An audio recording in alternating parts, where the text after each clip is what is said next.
We're back! Yay! And we've got a fun episode for you this week. Lots of stuff making us happy, like you might not even recognize us. We're in such good moods. And, hey, could you do us a little favor? Wherever you're listening, if there's a like button, a thumbs up, a place to leave a comment, give us a little something. Ping that algorithm for your pals. It only takes a couple seconds, but the effect could be huge for us. Thanks, everybody. And now, because you've been good, let's do this thing.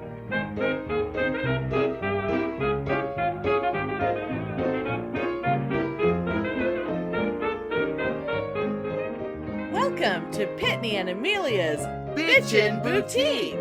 We may be awful, but we're right. Okay, that's funny. Before we Okay. the first thing we have to do is acknowledge the fact that it is Amelia's birthday today. Yes. She's we turning do. 35. And happy birthday. Very happy close. birthday, Amelia. Thank you. It's so far it's been a nice birthday. That's good.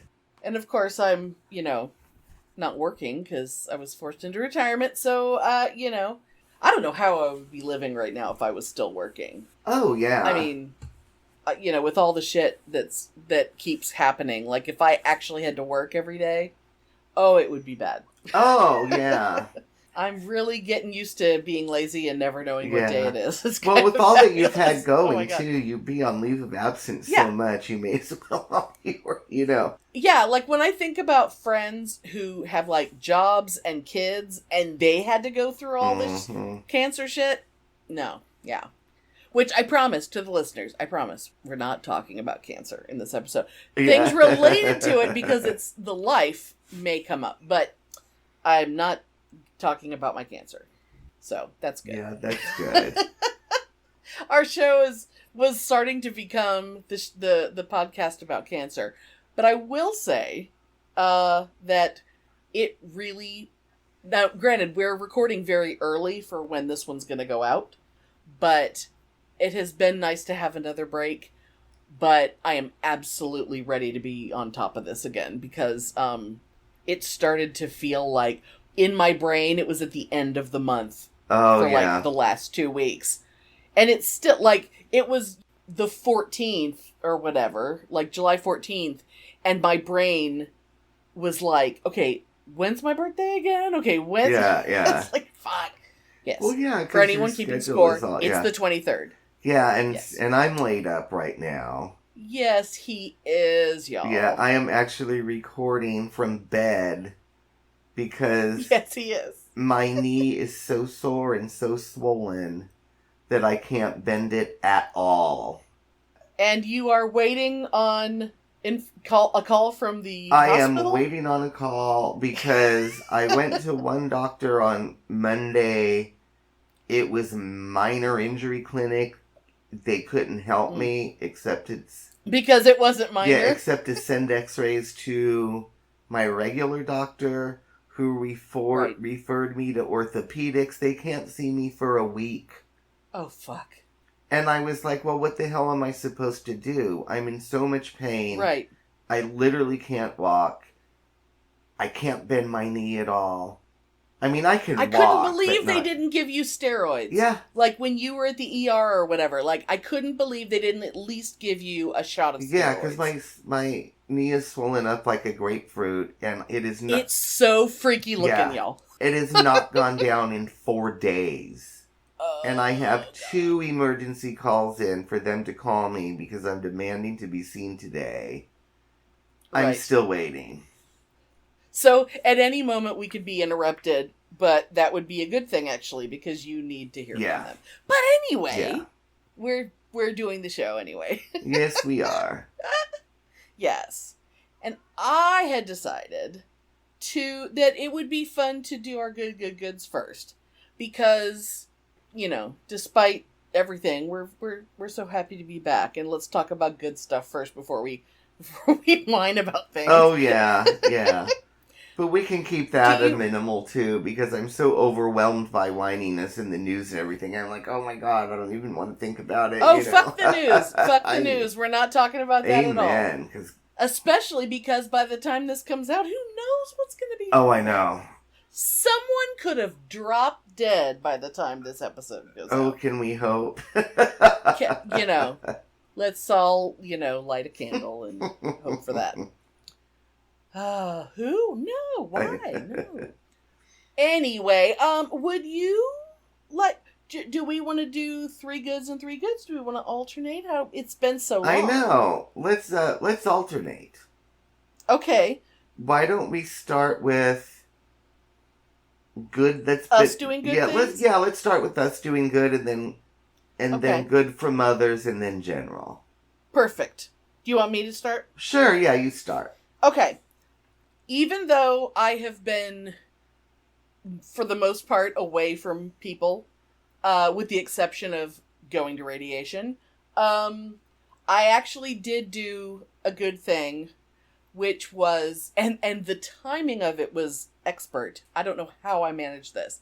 The day of my last radiation treatment, I had scheduled, and it literally happened as I was walking out the door, which is crazy. I had ordered warm cookies.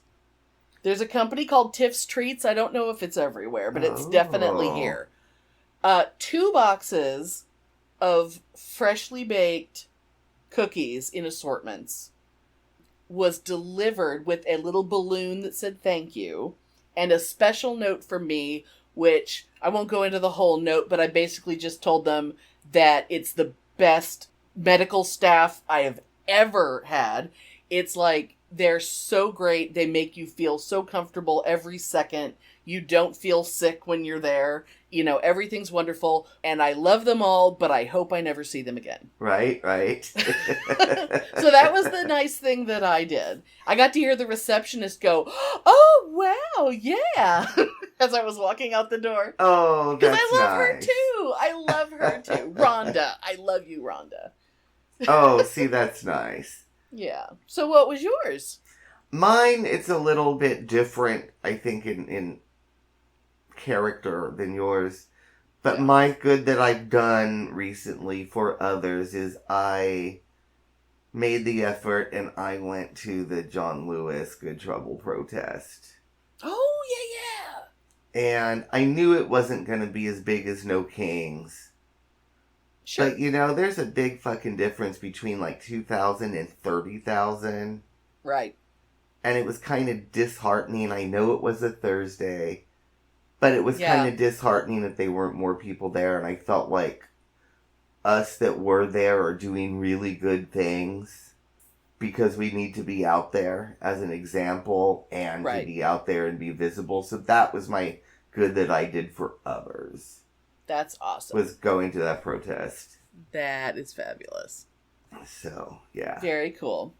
All right, so a good thing that was done for me, and this is something I've actually had for a bit, but I have not even told Pitney about this because I wanted to save it for the show because it's so fabulous. So, since obviously wasn't at Frightmare this year, one of the guests, or actually 2 of the guests at Frightmare were Pablo and Kelly from Ash vs. the Evil Dead. And I was possibly more excited to see them than I've been about anybody for a long time. And at the last minute, they added Patricia Arquette, which was shocking to me. I was overblown. But Dana DiLorenzo, who plays Kelly on Ash vs. Evil Dead and is in a lot of things, she posted a very fangirly picture, when they were all out there doing their own photo ops, and then I guess sometimes the actors will do photo ops with each other, while they're all standing back there. Yeah. It's and she did a picture with Patricia Arquette, and she posted it on Facebook. And she was just talking about how she was completely fangirling over meeting Patricia Arquette and stuff. So I commented there about how I wasn't able to go to Frightmare this year because I was too busy dealing with cancer. But I was really looking forward to meeting her, and hopefully she'll come back next year and I'll get to see her then. Yeah. And she immediately was like commenting in response, giving me a big excited pep talk. And then she contacted her people and gave me an email address to send an email to give my information to her people. Oh, okay. And I'm thinking, I have no idea what that is. I have no idea what this is going to happen. So I'm holding up to the camera. Oh. Now, I'm going to read. This is a picture where she is like in the middle of this big picture, but there's a lot of space. And she needed it because she wrote all over this fucking picture. So, Amelia, you got this, my powerful vagina. Which is a Ash vs. Evil Dead thing. Yeah. You're stronger than you think. Keep fighting the good fight. Fuck cancer. All my bloody love and strength, Dana DiLorenzo. That's so cool. She's so... That's just so incredibly sweet. And I sent another email to the thing, to that email address saying, I would really love to send Dana one of my fuck cancer shirts that I designed. Yeah. I would love to do that, but I never heard back. So, okay. So if she comes back to Frightmare, I'm definitely bringing her a fuck cancer shirt. Yeah. Oh, that's awesome. That's so cool. And I'm gonna get all fangirly over her because she's amazing. So that is yay. Wow. That's super cool. That was very kind of her. That is super cool. You know, mine again, not as exciting as yours. But it's happy for me.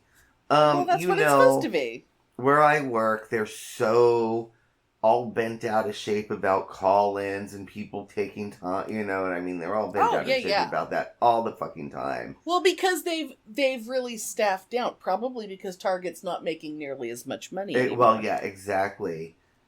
You know, but anyway, when this all started, Saturday... I'd actually gotten a text from my boss on Sunday. Like, I just wanted to check in with you. How did everything go last night? And I was like, fine. Why? Was there like at work, you mean? Yeah. And I was like, why? Was there something wrong with the closing that I did? Like, and he was like, no. The close was fine. But, you know, Giovanna, which was another, you know, the night manager for the weekend. She was like, no, she had just asked me because she was really worried because she noticed you were really limping. Oh, okay. And I said, oh, that's really sweet. I said, yeah, my knee's really screwed up. I think, you know, it's bursitis, something, I don't know. I'm going to the doctor Monday morning, whatever. Right. Because I didn't realize it was going to be this serious. And it was so bad that it was noticed by people that you were in that much pain. Oh my God. But Monday, I could barely get out of bed. I could barely walk. I went to the doctor, blah, blah, blah, blah, blah. Yeah. Sent Target my doctor's note. And then I got a thing back from my boss that said, oh, by the way, I just took you off the schedule for Monday and Tuesday, so it's not going to affect your attendance record, and let me know if you need more time. Wow, that's so nice. And then I heard from him yesterday, just checking in, how are you feeling? And I told him what was going on. I'm probably not going to be there Friday, Saturday. No problem, let me know. Or if you want a cashier, you can do light duty and we can set you up with a stool if you... And I may do that. I may go cashier for like 4 hours if I can sit on a high stool where I don't have to bend my leg, but I don't know if I can even do that. Yeah, because you have to drive there and get in That's the thing. I'd have to be driven. Right. I could because hobble of course in. It's the driving leg. Of course it is. Yeah. So anyway, I just thought that was really nice. That is. That's amazing. And I can still use my sick time and all that. Right. But I don't think they do that for everybody. No, You only know, the like, oh, you ones called that in. they... Yeah. You called in, so I'm going to take you off the schedule so you don't get penalized for attendance. They don't do that for everybody. Right, You know? exactly. They're just rearranging the schedule and just taking care of it. Because they want you, I think they want you to not think you have to come in really soon. I think they want to make sure you're not forcing yourself to come in.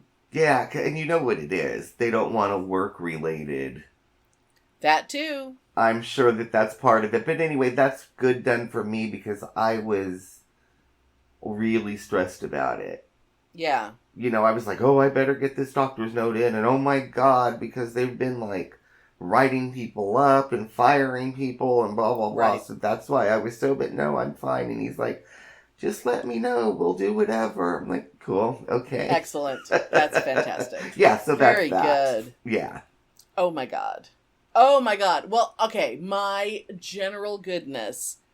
I had a completely different idea, but then something happened just within the last few hours, and I'm like, I have a really, really good thing to share. Oh, good. I was just watching a movie that was recommended to me by a friend. Neither of us had any idea this movie existed. It was only made last year, and maybe it was made for Hulu. I don't know. But it's called A Nice Indian Boy. Oh. And I'm sure she found it because she was probably searching for Jonathan Groff. And he came up, and that movie came up because he's one of the stars of it. But it's Jonathan Groff and this guy, Karan Soni, who I had seen a million times in things. He was in that Miracle Workers show. That show that starts off, the first season takes place in heaven. The second season takes place in the Middle Ages. The third season is like wagon training to the West Coast. It's all the same actors. Daniel Radcliffe's in it. Steve Buscemi's in it. Anyway, but that's where I mainly know Karan from. But it is a movie about, obviously, an Indian guy who meets a guy who is a white boy, but who really seemed like, who speaks Hindi and like really knows everything. And they go to like an Indian movie on their first date and all this stuff. And he finds out that Jonathan Groff's character was an orphan who had bounced around in the foster system until he was adopted by an Indian couple. So he was basically raised Indian, and it's about bringing home the white boy to meet his family. And it's just, dude, I was sobbing. It's such a good movie. It's very funny. It's very rom-com-y cute. And oh my, and because it's all like, I mean, you know, we grew up in California. We're always surrounded by Indian people. Yeah. It's like, I so love this movie. And it literally starts and ends with Indian weddings. And there is nothing like an Indian wedding. I've never been invited to one. For sure. But I would go to one. If anyone wants to invite me to their full-on Indian wedding, I will go. Oh, I will yeah, do me anything too. Because I get so jealous when my Indian friends like post on Facebook, like they come back from some cousin's wedding or whatever, and suddenly there's like 100 pictures of everyone who's just all the most gorgeous people you've ever seen, in the most gorgeous clothes you've ever seen, in the most gorgeous ballroom you've ever seen. And it's like, God damn it, Indians really know how to throw a party. Oh, I know, it's fabulous. They are the best. But anyway, so that was my good. A Nice Indian Boy. It's on Hulu, and it's from 2024. So everyone should watch it because it's great. So yay. Yay. That sounds good. I might even look it up. You should. It's so fabulous. Yeah, because I'm sure I would like it. Yes. What is your good? Yeah, so mine is the ecstasy that I've discovered in this video game that was released the end of this February called Avowed. Okay. And in my convalescence, I have gotten absolutely obsessed with it. In the last 3 days, I've played it for over 28 hours. Because that's all I've been doing. Because all I can do is lay with my legs straight.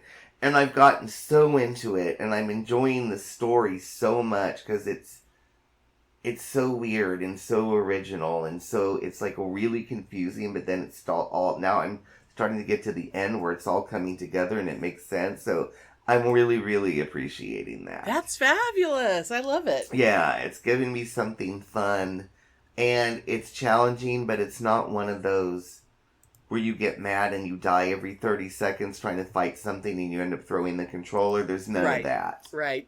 Which makes me really, really happy. And the fact that Mom is very concerned about your knee, what's going on with my knee, and she's not messing with me for laying on the couch for 12 hours. Right, because there's nothing else I can do. Right. And normally you laying on the couch playing a video game would set her off.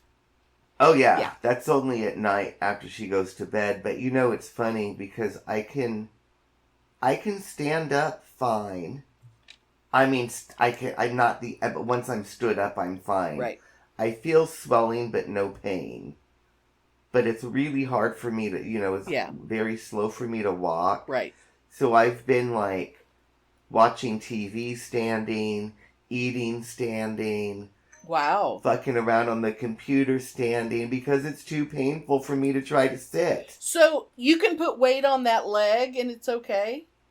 Yeah. As long as you're not trying to bend the knee. That's interesting. Yeah. Okay, so it's probably not cartilage or something. I was trying to come up, the other day I was trying to come up with and it is seriously, if I bend it more than slightly, it is like a level 7 or 8. Oh, God. It is insane. Oh, my God. It makes me cry out. Yes, I believe it. So to get in bed and on the couch, I put my right leg way out straight. I put my left foot next to the bed or the couch, and I'll squat down. Oh, okay. Until my butt's on the couch, and then I'll do my left foot under my right ankle, and then lift and pivot, so I never have to move my knee. Oh, so you use your left foot to lift your right leg? Yeah. I love that. That is so fabulous. It works really good in bed and on the couch, but I can't sit in a chair. Oh, yeah, because the angle of how your leg would have to be out. Chair, if a chair is too low, it makes me bend my knee and I just can't do it. Right. Unless you had a big ottoman in front of it that you could put your leg on and then flop down into the chair. But, that's awesome, though. Yeah, but anyway, so it's been interesting over here. And let's just say toileting. Toileting is very interesting right now. I'll just be glad when it's over. Yes, I completely understand. I do. I wish I could just make a wish and a bidet appears already hooked up to your toilet. Just to make things easier. Oh, I know. Just to make things easier. Because I've actually thought of calling to see if I can order one of those ones that are high. That just those toilets they use in the nursing homes. Oh, my grandmother that you just, had stick over my entire for life. The week. Every time I went to the bathroom in my grandmother's apartment, I had to climb up onto this high ass toilet.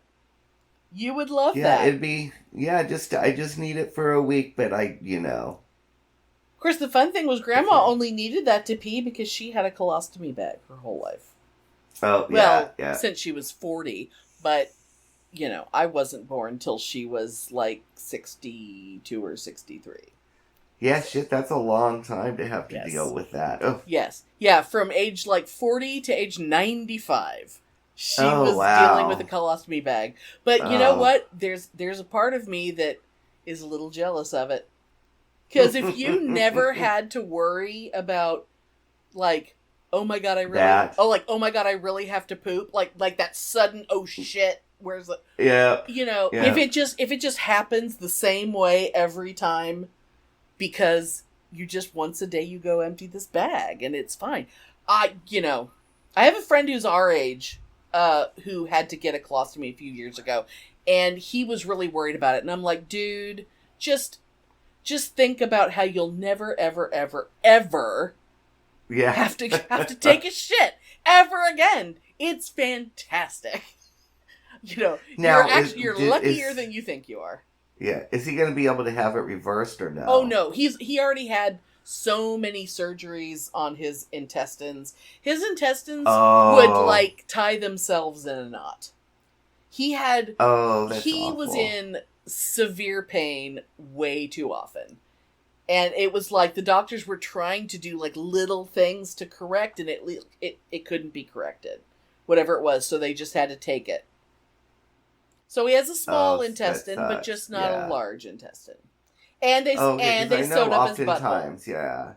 Oh, okay, because I know oftentimes that can be reversed. I know that's typically the outcome they want, but... Right, they can... Because he had used one before, when he would have surgery on his intestines, they would put a temporary bag on him, but... Yeah. Mm-hmm. Kind of like, sometimes you have a catheter just for a little while, and sometimes you have one for the rest of your life. Oh, hell no. Yeah. Hell no. Oh, my God.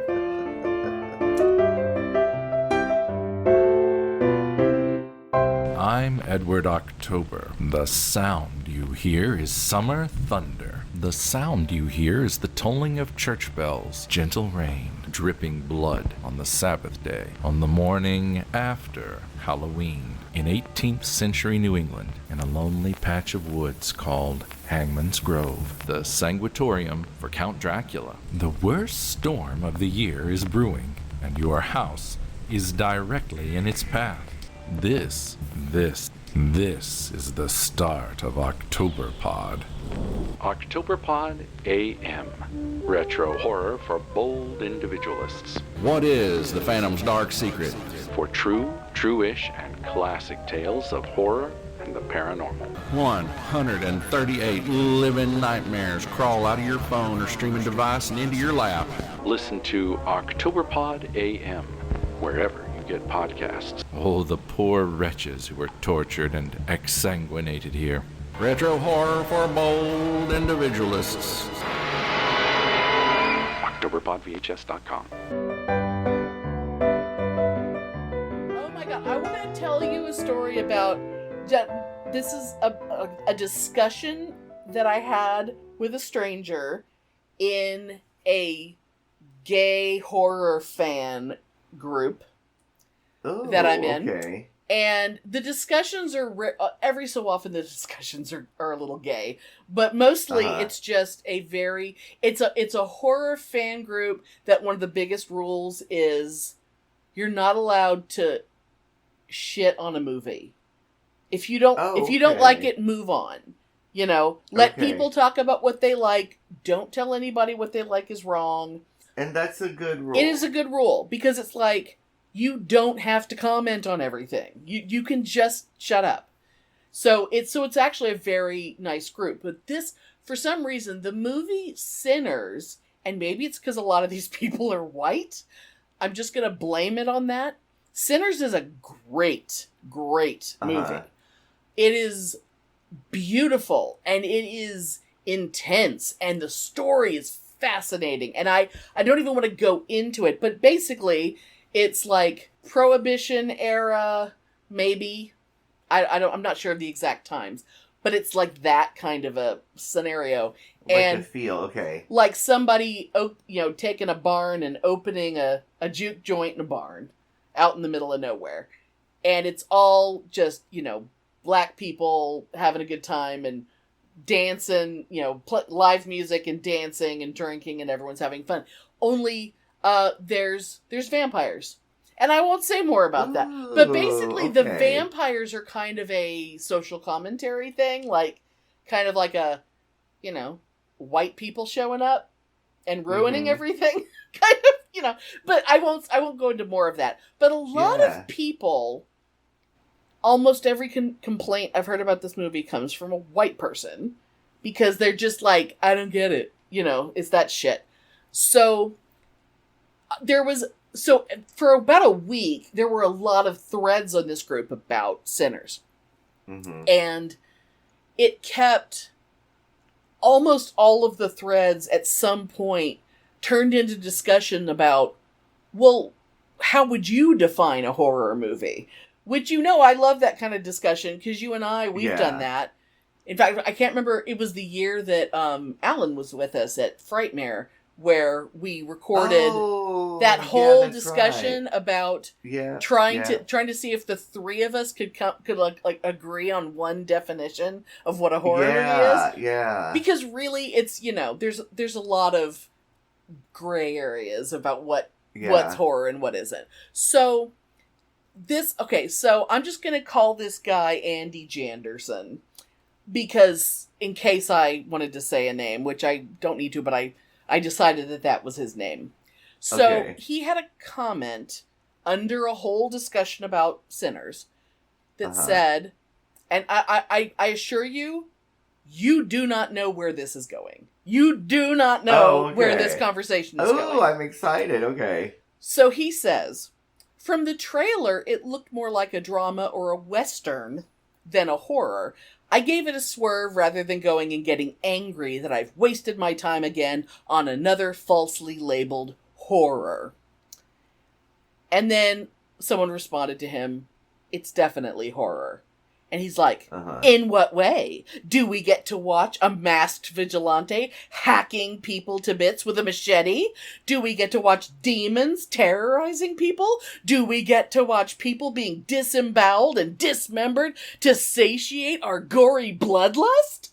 And so, skipping to another point, someone responded to his initial thing saying, yeah, I agree, this was not a horror movie, really disappointed.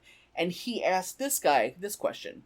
Well, what genre would you say it is? I love science fiction and horror. I can't stand romance. I casually like comedy, action, heist, and sports fiction. But I have to be in the mood for it. And I prefer conspiracy thrillers as books. Dramas, detective, crime, gangster, and westerns bore me to sleep. This is where I dive in. And all I said was, curious how you'd classify Silence of the Lambs and if you like it. Because, that's one of my go-to movies when people are having this discussion. Yeah. Because Silence of the Lambs, to me, isn't a horror movie. I can see why some people think that, but to me, it's not. So. Yeah, to me, it's not either, but anyway. Okay, so his response to me, brace yourself. Silence of the Lambs is okay, but it could have been much better. It focuses far too much on the detective rather than the cannibalism. I prefer the Hannibal series. It's all about him. You really get to enjoy the fantasy of killing and eating people in that series. All the different ways you could cook different cuts and offal of Long Pig. I believe it's based on the Red Dragon book, so I have that on my shelf waiting to be read. Classic horror. Oh my god, and okay. I even looked it up. Long Pig is like what some cannibals use to refer to human flesh. Oh. As opposed to a regular pig, I guess. So I wasn't ready to stop having this discussion with him yet, but So I said, well, I don't consider Silence of the Lambs to be horror either. I consider it a police procedural, but I don't have an issue with it focusing on the FBI investigation instead of Dr. Lecter. I actually think it's one of the few movies that I consider perfect. And then I said, I'm not sure I would be drawn to the killing and eating of people as a focus of a story. I'm interested in getting to know Hannibal and what sent him down that path, but I'm not sure how long I would want to hang out with him, And then I had a little thing saying, and honestly, I don't think the Hannibal story in my mind would be horror either, but there are as many ways to classify horror as there are fans of horror. Yeah. And then he says, I'm not too interested in getting to know Hannibal and what sent him down that path. That's more of a psychological thriller. A watchable genre, but not as good as horror. I just want to watch him killing and eating people. Dexter is another good series for this. Not the eating, but dismembering, at least. There's a new Dexter series coming out later this month. Okay. Oh my god, this guy is frightening. This guy is like, I'm scared of this dude. Me too, but it's fascinating. He is something else. I mean, openly talking about, man, this movie, you know what this movie could use? A lot of really good gory close-ups on dismembering. And a lot of eating of human flesh. Because all I could think is, God, is this guy like fapping to cannibalism movies? Like, what the fuck is his deal? It sounds like it. I mean, he is flat out saying, yeah, I don't really care about that. All I care about is watching people being ripped apart. That is frightening. Wow. It's like, wow. And like I had said to him, there's many ways to classify horror as they're fans of horror. But I don't think this is about horror for him. I think he just has a favorite kind of movie. And he prefers to refer to himself as a horror fan. To justify. Oh my god, yeah. He's crazy. He's like Brian Koberger crazy or something, I mean, what a fucking freak. I mean, I think if I was to like really dive in and look for other things this guy has posted, I bet at some point he's admitting to even if there's a tofu thing that someone made, I think they called it Hufu, that was supposed to replicate human flesh. That was supposed to be like for people who wanted to fantasize about doing cannibalism. Someone developed a non-meat, like a meatless substitute for cannibalistic vegetarians. Oh, wow. I wouldn't be surprised if this guy has not sampled the Hufu. That is insane. Wow. That is so fucking weird. Oh my god. Oh my goodness, that's fascinating. Did anybody else say anything to this guy? I mean, I don't think people weren't really, because there was so many branches of this conversation going on. Oh yeah. And I don't know, I don't have, like, because I did a lot of screen print so I could save the comments I wanted. And like, nobody was liking either of us or jumping in. Yeah. It's like once I brought up Silence of the Lambs and all of a sudden it turned into cannibalism, it was like, oh, no. Yeah, I think everyone was like, I'm gonna back away slowly from this conversation. Oh my god, that is fucking nuts. And part of me was like, oh my god, I want to keep talking to him, but at the same time it's like, I need to run away. Yeah, no. He could, like, try to find your IP and try to track you down or something, like, you know? What if he goes to cons? What if all of a sudden Andy Janderson is like, hi. Oh my god. Yeah, that's a big no. That's really scary. I mean, he would hate every movie I've ever enjoyed. Yeah, because sure. I have not... I mean, I've watched Dexter. I love Dexter. Yeah. Dexter, well, the original Dexter up until, like, the end of the final season of the original series, I loved it. It was so good, but it was because of his origins and how he struggled with this need to kill people and stuff. And how he had, like, morals about it. Like, I only kill them if they're bad. It's fantastic. Yeah, see, I could never watch it because it's too disturbing to me. Oh, but it's so... See, and that what was really gross is that eventually, like, his sister realizes she's in love with him because she's like his stepsister. He was taken in by a cop because his mother was murdered. He was basically found by a cop sitting in his mother's blood because she had been, like, bludgeoned to death in front of him, and he was just sitting there covered in her blood as a baby. and the cop took him and adopted him, and he already had a daughter, and they're like, and it's like, so his sister, who they're not blood related. I don't know why people are so focused on the blood related, because if you grew up together and you're brother and sister, you shouldn't fuck. Even when people talk about like, oh, well, it's okay if you're cousins or whatever. It's like, no, it's not about genetics. It's about, ew, it's gross. That's not what your relationship is different than people who don't know each other and then they meet. That's very different. But anyway, the show really went downhill when all of a sudden they gave her that storyline, and it's like, God damn it. Because she's a great actress. Jennifer, what's her, it starts with a C. You know the movie, The Exorcism of Emily Rose? That's her. Yeah. The one from that movie is her. And she's amazing. I love her. But that's a good movie. Yeah, that movie were kind of freaky. Yeah.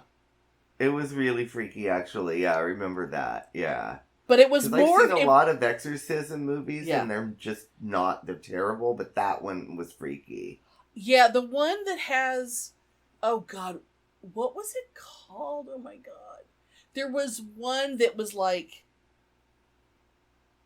my memory of it is that the priest... The priest who's going around doing the exorcisms is also like a murderer or something. I cannot remember what that movie was called, but it was so good. God, I don't know. But like... Did we watch it together? I don't think so. I feel like I watched it all by myself. Oh, okay. Which doesn't happen very often. Because unless it was probably 8 o'clock in the morning. Because I love to start my day with a horror movie. If I'm going to watch it, I don't want to watch any horror movie right before I go to bed. Because my brain gets stuck on things and I can't make it. The year of personal power. Attention, bitches and witches. Please take your places in the circle. Gather son and gather daughter. Gather earth, air, fire, water. Raise up energy en masse so we can kick some MAGA ass. Welcome one and all to this meeting of our Coven. This time around is a double whammy. We are entering a new elemental season, the time of water, as well as focusing on the Sabbath of Lammas, which was August 1st. I will be talking a little bit about water as we lead to our affirmation for this meeting, and Amelia will be talking about the Lammas holiday as we progress into getting inspired. So, let's dig in. Water is a force of nature. It can be calm and peaceful, or very powerful and destructive. It is often seen as a source of healing, purification, and cleansing, hence the use of it in baptism, blessing, etc. Like all of the elements, it can be used energetically or magically for many purposes.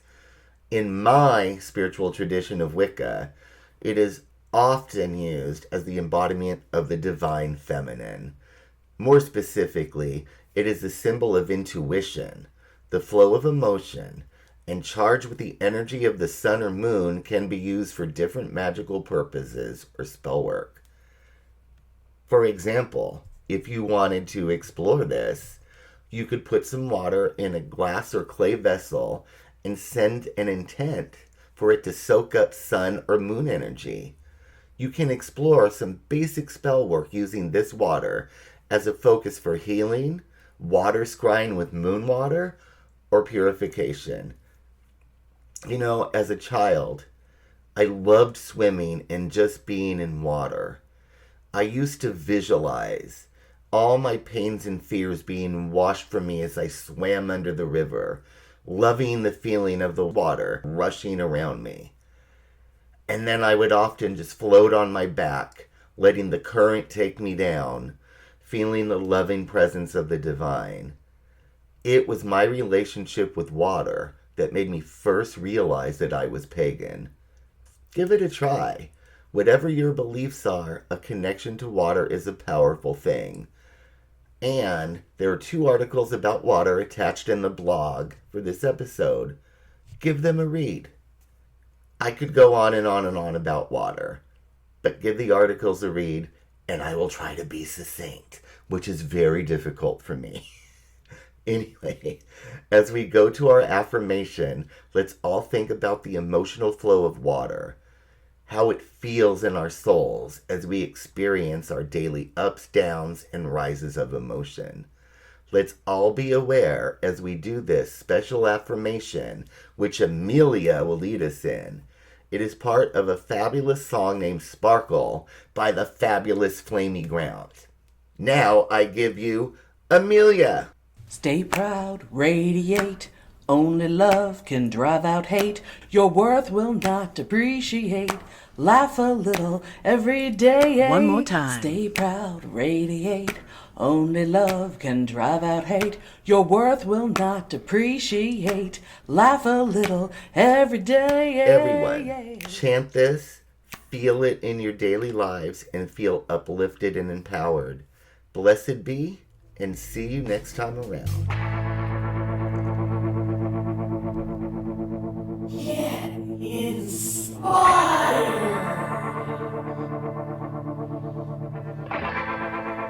So, in the midsummer, the first of the crops are ready to harvest, so there's a reason to celebrate. But it's also hot as fuck, and you're worried that the crops you're sowing now could fail. What does this mean for us and our activism? Well, we've been planting seeds all year. Seeds of dissent, seeds of outrage, of defiance and hope. And every time we thought, oh, this is it, this is gonna do him in, we harvest some schadenfreude and then get a bit deflated because it looked like nothing was happening. And we kept going. We kept calling and writing, sharing and caring, and keep laughing at Emperor Palpatine Weenie. Or is it Emperor Pal of Epstein? 'Cause that shit is not going away. It's ground into the carpet. It's soaked into the upholstery.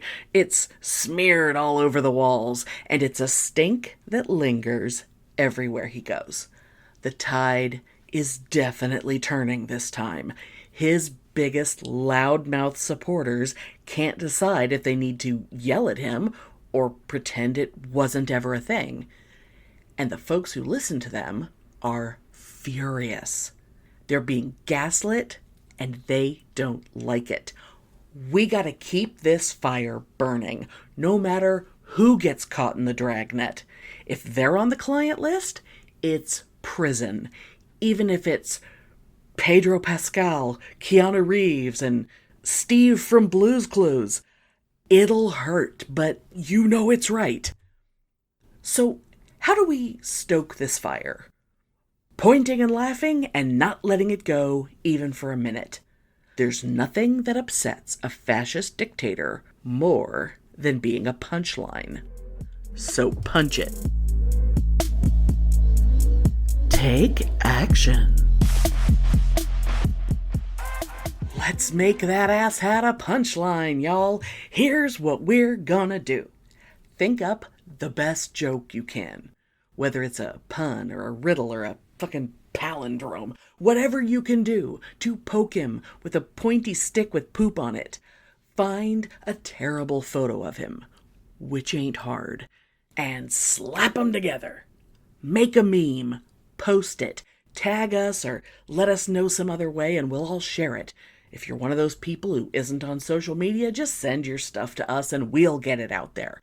Spread laughter as far and wide as we can, because damn it, the dude is circling the drain, dog paddling for his pathetic little life, throwing all kinds of nonsense around, trying to distract us and change the top story in the news cycle, but Release the List will not stop pulling on his cankles. Yeah, let's fucking go! Touch grass. Flour, water, yeast, and salt. That's it. That plus a tiny bit of effort and a bit of patience, and you've got a freshly baked loaf of bread. Sure, bread can be fancy and pretty and full of all kinds of stuff, but the thing is, simple bread, it's as good as fancy bread. And if you're not someone who has ever baked bread before, you're going to find out you don't need a Sharper Image bread machine or a $400 KitchenAid stand mixer or some $300 Le Creuset Dutch oven from Williams-Sonoma. Flour, water, yeast, salt, a bowl to dump it in, something to stir it with. You get me? You won't even break a sweat. I'm linking several recipes and articles on the blog, so you absolutely have to go and check those out because I am not going to read you a recipe. But you are going to make a loaf of bread. And sure, I got the idea because it's Lammas, and everything is about grain harvesting and bread baking, but this is such a simple act that we're going to get meditative with it. While you're measuring out your flour and pouring it in the bowl, think about how thousands of years ago someone ground up grains and made flour. Hold them in your mind as you stir in the salt and the yeast, and then finally the warm water. That person, way back, likely didn't knowingly add yeast, but if they used their hands to mix and shape the dough, you better believe that yeast particles on their hands got in there. Think about how the water wakes up the yeast like little sea monkeys, and it starts eating tiny particles of flour and farting little bubbles into the mixture. This not only makes the dough rise and the bread fluffy, but the fart aroma gives bread that bready flavor. Isn't nature awesome? When you eat a piece of that bread, remember that you are now part of the long chain of humans who have turned flour into bread, nourished their friends and families generation after generation. Think about how you just created something truly delightful out of such simple ingredients, something you could make at any time. And don't forget to thank the yeast for their delicious farts. Reflections and journaling. For this go-round of journaling, let's explore the tarot card of Justice. Not usually a go-to card for me in my spiritual musings, but it screamed at me to be noticed for this segment. The imagery of this card is typically a very austere figure, usually holding up a balance scale and a scepter or sword of some sort. Think, judge, magistrate, queen. And I love that this card is almost always portrayed by a female image. Because let's face it, men are assholes, especially if you give them some authority. But seriously, I've been indulging in a lot of wishful thinking lately, which why I believe this card was speaking to me so strongly for this. It seems to be that the scales are rightfully so, becoming unbalanced as far as the orange fascist regime goes. Notice the Epstein issue that is not going away? Despite all the asinine things our so-called president is throwing at people to deflect interest, notice how courts are ruling against his Gestapo, who persistently arrest people for no cause other than their race, or how Democrats are finally growing a pair and fighting fire with fire. I love it. And it seems that the pissed-off queen with the sword and scales is coming for Mango Mussolini and won't stop until he is brought to, well, justice. And of course, my catty gay side loves the concept of poetic justice. Notice how Gavin Newsom is constantly trolling Rump, just the way that Rump trolls others? And that is why I'm delighted with our take action for this meeting. Nothing like good old-fashioned mockery to bring a bully down. Fighting fire with fire. Sometimes it's necessary.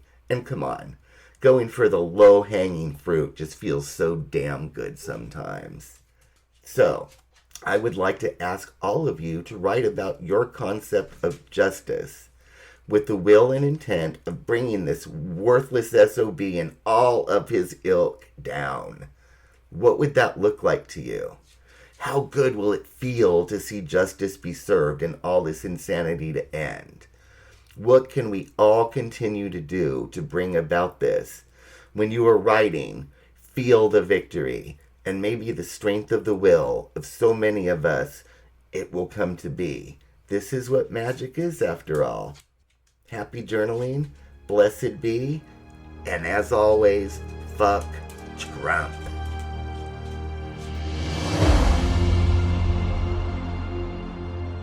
Oh, speaking of stuck brain, so now that I've been medicated for possible ADHD, my brain is getting a little better. Good. I'm still finding myself, my brain is unfamiliar because it's been so long since I've had like one or two thoughts at a time. My brain is so used to having a constant chatter. I've become a person who hums a lot.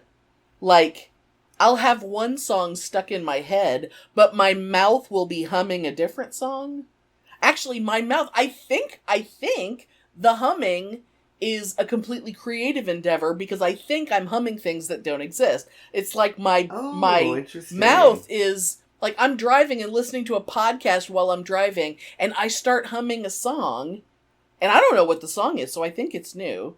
Not like the time when I had the dream where I woke up from a dream thinking, oh my God, in this dream, I created the most awesome guitar lick. And I immediately, because that was back when I still played all the time, as soon as I woke up, I grabbed my guitar so I could play it so I wouldn't forget it. And I for a couple of days, I was convinced that I had written this kick-ass guitar lick. And then I realized it was Ziggy Stardust and the Spiders from Mars. Oh, how interesting. That one? Yeah. But hey, I learned how to play it, so, you know. Oh, that's interesting. But this time that's really cool. This time I think my brain is trying to make me create music. But it's like, I'm trying to drive and listen to a podcast. Why am I humming a song that I don't know? It's like, it's distracting me from listening. But my brain is calming down. I'm not quite as hyper and, you know, because I was getting to a point where I just couldn't, like, I would have to make Philly and Elle say things 2 or 3 times to me. Because, like, I'm looking right at him, we're having a conversation, and I'm like, you're gonna have to say that again. My brain decided to stop listening. Yeah, I know. I definitely. But, you know, realizing that that's a diagnosable thing and that I, you know, potentially had it and, you know, good, more drugs. That's what I need. Yeah, hey, Better Living Through Chemistry. I'm a big fan. Speaking of, when I do go to the doctor, finally, when I go back to, they better fucking give me opioids. And steroids. I want you to have steroids, too. Because all this woman did, I mean, she literally was trying to bend my knee, and I was like, oh, and she saw how much pain I was in. Yeah. And she was just like, oh, well, you know, take a couple Advil with the Tylenol every 6 hours. God damn it. And keep the ace bandage on and just ice it, and I'll send these off to your doctor. And, right. You know. And I'm like, bitch, I fucking need something. Yeah. And you know how bad it is to take 6 Tylenol? Yes. And 6 Advil for 4 days in a row? Yeah. That's not fucking good. Yeah, exactly. When I could take, like, 4 Vicodin in that whole time. Right. Like, once a day. And you know what I mean? You don't even like that kind of thing, but when you fucking need it, you need it. You're not like me who, you know, at times in my life I've taken them by the handful. But yeah.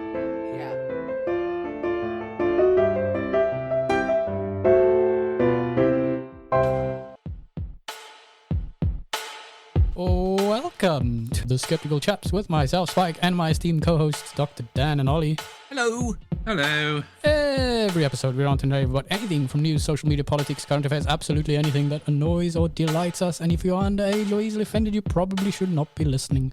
But Dr. Dan wants you to listen anyway. Give it a go. Thank you. We've been contacted by the Bitchin' Boutique. Oh, hello. Hello, Yeah. Bitchin' Boutique. They have a little jingle that they play for us, apparently. Yes, yes. I think they're saying it's a bit out of date now. And they said, could we send them a new one? Can we make them a new one? And I'm thinking, we're far too lazy and disorganised to do that. So if you want to take a clip from this, right now what I'm saying, and play that in your podcast, Bitchin' Boutique, we'd be fine with that. I support this message. Yes. Yeah. So, thank you for listening to the Bitchin' Boutique podcast, whatever the hell that's about. I don't know what they're talking about in this episode, but I'm sure I agree with it. And, listen to us as well. Yes, we're the Skeptical Chaps. We're the three skeptical Yeah. chaps, but there's only two of us. And if you don't- Two Skeptical Chaps, but there's three of us. How Yeah, very dare that's you. Is the Bitchin' Boutique still bitching? Diplomatic community. I just last night I ordered two pairs of eyeglass frames. I've decided that I'm not. I saw that. Yes, I saw those. They look Yes. really cool. I've decided that I want big, obnoxious, super colorful, crazy middle school art teacher glasses. Oh yeah, how fabulous! Because and fuck why it. not? Fucking fuck it. Like when I got these, I thought they were bigger. I must just have a giant fucking head or other people have tiny heads, because I saw these exact glasses on someone and said, "Oh my God, I need those frames. What is the maker? What is, and she gave me the exact information, found a pair on eBay, bought them, and they're smaller than my previous glasses. And it's like, it's fine. They're still cute, but I wanted big, and now I'm just going for it. And so I just bought them online. Boy, like I said in the booby episode, you start shopping for something, you start looking up things, and the next thing you know, every fucking That's ad, all you're getting. Oh, I know. all I'm getting is, know. hey, you want some glasses? Like, I literally just bought some. It's dumb to be trying to sell me glasses when I just bought two pairs of glasses. But they're both, it's basically the two, I couldn't decide between the two, so I just, ordered one of each. And See, then, that's fabulous. and once I have them in my hands, then I can go get that eye appointment that I've needed since early 2020. I have not had my eyes looked at. I'm so blind, it is starting to really bother me. But, oh yeah, you're gonna have a drastically different prescription, I'm sure. oh God, I can barely. I mean, granted, my glasses are always filthy, but also I'm so fucking blind, and they're like, I have like progressive bifocals here which basically means they're essentially trifocals. Yeah. I know I'm gonna need trifocals, but the good news is I've got like 50 centimeters by 50 centimeters. I've got a lot of room for them to put stuff. So Hey, I got trifocals. I've had trifocals for years. Yep. Well, I've probably needed them for years. I just have been wearing these. So, And I'm just so used to them. Oh, So yeah. It doesn't even, when I first got bifocals, I couldn't. I put my old glasses on to drive home because I was so like. Oh yeah. I was. Yeah. There was no. It was like evening time. Like it had just gotten dark, and driving home with headlights and everything else, and it was like I can't see a goddamn thing. So I just ripped them off and threw them down and picked up the other ones. But it was very hard for me to put them back on. I even went back to the place and had them checked to make sure things were lined up the way they were supposed to be, and they were. But I was and then just you finally got adjusted. yeah. It was just a matter of giving myself the chance to get used to them. But driving is not when you want to practice with your glasses. Like, Absolutely. I'm like, not. I'll do it Friday when I get home from work, and I'll wear them all weekend, and I'll just walk around in them, and that's when I'll get used to them because I can't. Oh yeah, that's what you got to do. But that's exciting. You'll have to send me pictures I'm gonna of look them so on good. you when they come. I'm gonna look so awesome. Oh my God. 'Cause yay, that's exciting. I'm gonna look so cute. Hi.